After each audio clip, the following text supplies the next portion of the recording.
Fadila Safitri, nomor absen 15 11 MP1. Di sini saya akan menyampaikan pidato argumentatif mengenai pergaulan bebas. Assalamualaikum warahmatullahi wabarakatuh. Selamat pagi dan salam sejahtera untuk kita semua. Yang saya hormati, teman-teman sekalian yang berbahagia. Pertama-tama, marilah kita panjatkan puji dan syukur kehadirat Allah Subhanahu wa Ta'ala, karena atas rahmat dan karunia-Nya kita dapat berkumpul di sini dalam keadaan sehat walafiat. Tidak lupa, sholawat serta salam kita haturkan kepada junjungan kita Nabi Muhammad SAW, yang insya Allah akan kita dapat syafaatnya di yaumul kiamah nanti. Amin. Pada kesempatan yang berbahagia ini, izinkan saya menyampaikan sebuah pidato tentang pergaulan bebas. Sebuah isu yang semakin mendesak untuk kita bicarakan dan dipahami. Pergaulan bebas, khususnya di kalangan remaja, adalah sebuah fenomena yang meresahkan. Pergaulan bebas dapat didefinisikan sebagai interaksi sosial antara pria dan wanita tanpa batasan norma dan etika yang berlaku dalam masyarakat. Fenomena ini seringkali diiringi dengan perilaku menyimpang seperti seks bebas, penyalahgunaan narkoba, dan pergaulan yang tidak sehat. Mengapa pergaulan bebas berbahaya? Pertama, pergaulan bebas membawa dampak negatif yang signifikan bagi perkembangan moral dan mental remaja. Pada usia remaja, seseorang sedang berada dalam perkembangan yang krusial, di mana nilai-nilai moral dan etika sedang dibentuk. Pergaulan bebas cenderung mengabaikan nilai-nilai tersebut dan menggantinya dengan perilaku permisif yang tidak bertanggung jawab. Akibatnya, remaja yang terjerumus dalam pergaulan bebas sering kehilangan arah, mengalami degradasi moral, dan terlibat dalam tindakan-tindakan yang merugikan diri sendiri maupun orang lain. Kedua, pergaulan bebas juga berpotensi menimbulkan masalah kesehatan serius. Penyakit menular seksual, termasuk HIV atau AIDS, menjadi ancaman nyata bagi mereka yang terlibat dalam perilaku seks bebas tanpa pengaman. Selain itu, kehamilan yang tidak diinginkan juga menjadi konsekuensi yang seringkali tidak bisa dihindari, membawa dampak psikologis dan sosial yang berat bagi remaja perempuan khususnya.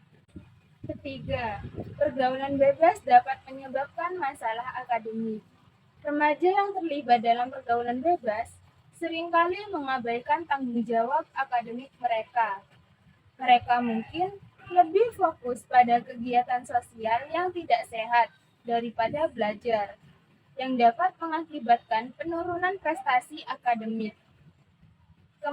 Ketidakmampuan untuk menjaga keseimbangan antara kehidupan sosial dan akademik ini bisa berdampak pada jangka panjang, termasuk kesulitan untuk melanjutkan pendidikan ke jenjang yang lebih tinggi dan berkurangnya peluang karir di masa depan. Keempat, pergaulan bebas juga membawa dampak negatif bagi hubungan sosial dan keluarga.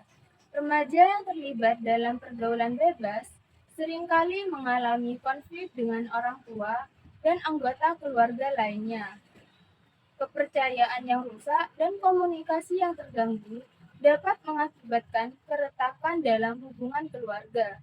Selain itu, pergaulan bebas dapat merusak reputasi dan citra diri remaja di mata masyarakat, yang pada gilirannya bisa menyebabkan isolasi sosial dan kesulitan dalam membangun hubungan yang sehat dan positif di masa depan. Ada beberapa faktor yang mendorong terjadinya pergaulan bebas. Pertama, kurangnya pengawasan dari orang tua. Dalam banyak kasus, orang tua yang sibuk atau kurang peka terhadap aktivitas anak-anaknya memberikan celah bagi remaja untuk terlibat dalam pergaulan yang tidak sehat. Kedua, pengaruh media massa dan teknologi. Di era digital ini, akses terhadap konten yang tidak pantas sangat mudah didapatkan dan seringkali mempengaruhi pola pikir serta perilaku remaja. Ketiga, lingkungan sosial yang permisif. Lingkungan yang tidak menegakkan norma-norma sosial yang baik cenderung membiarkan perilaku pergaulan bebas berkembang tanpa kendali. Lalu, apa yang bisa kita lakukan untuk mengatasi masalah ini? Pertama, pendidikan karakter yang kuat.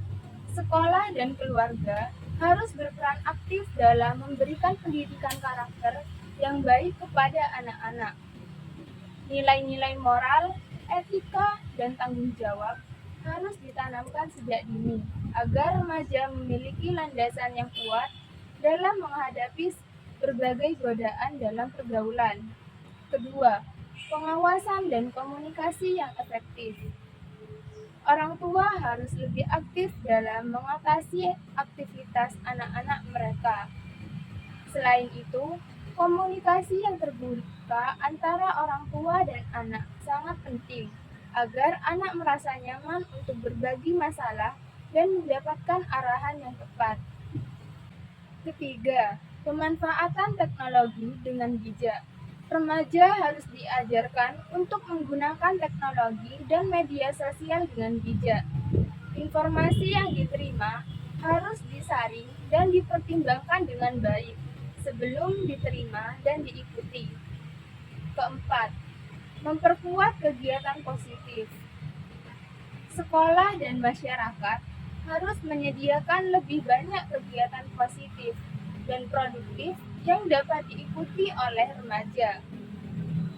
Kegiatan-kegiatan seperti olahraga, seni, kegiatan keagamaan dapat menjadi alternatif yang baik untuk mengisi waktu luang mereka. Hadirin yang saya hormati, pergaulan bebas adalah ancaman nyata yang harus kita hadapi bersama. Tidak hanya merusak moral dan mental remaja, tetapi juga membawa dampak kesehatan dan sosial yang serius. Oleh karena itu, mari kita bersama-sama berperan aktif dalam mengatasi masalah ini. Mengatasi pergaulan bebas membutuhkan kerjasama dari berbagai pihak. Keluarga sebagai unit terkecil dalam masyarakat memiliki peran penting dalam memberikan pendidikan, moral, dan agama kepada anak-anak. Sekolah dan lembaga pendidikan juga harus aktif dalam memberikan penyuluhan tentang bahaya pergaulan bebas dan pentingnya menjaga diri. Pemerintah dan organisasi masyarakat harus berupaya menciptakan lingkungan yang kondusif bagi pertumbuhan remaja dan menyediakan fasilitas dan program yang positif. Terakhir, remaja itu sendiri harus memiliki kesadaran dan komitmen untuk menjauhi pergaulan bebas dan memilih pergaulan yang sehat dan bermanfaat. Marilah kita bersama-sama untuk menjaga generasi muda dari dampak buruk pergaulan bebas, sehingga mereka dapat tumbuh menjadi individu yang berakhlak mulia dan berprestasi. Demikian pidato yang dapat saya sampaikan. Apabila ada kesalahan kata yang kurang berkenan di hati Anda semua, saya mohon maaf. Terima kasih atas perhatiannya. Wassalamualaikum warahmatullahi wabarakatuh.